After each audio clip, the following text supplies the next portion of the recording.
আপনাকে একটা special blog হবে, আমাকে একটা ভাইরাল করে দিয়ে। হ্যাঁ এই লোক বসে বসে অন্যতম ট্রেকিং ব্যবস্থা ভাই, এটাও খারাপ না। আপনারা কি বান্দরবান ট্রেকিং এ আসতে চান? তাহলে একটু ভাইয়ের সাথে কথা বলেন। এই তো যেহেতু 6 ঘন্টা লাগবে, 6 ঘন্টাতে একটা আপনারা কেউ কি বান্দরবান থানচি আসতে চান? তাহলে ভাইয়ের সাথে একটু কথা বলেন। ভাই কিছু বলেন। শৈলগঞ্জ 6 ঘন্টা 12 ঘন্টা ট্রেকিং, 12 ঘন্টা দেখতেই হয়ে গেছে, দেখছেন না প্রস্তুতি কি অবস্থা। আল্লাহ ভরসা, আল্লাহ ভরসা ভাই, সাবধানে, কারণ আপনি পড়ে গেলে একদম অনেকজন পড়ে যাবে।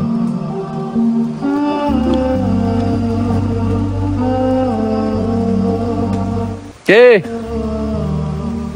থানচি আর না, দরকার নাই।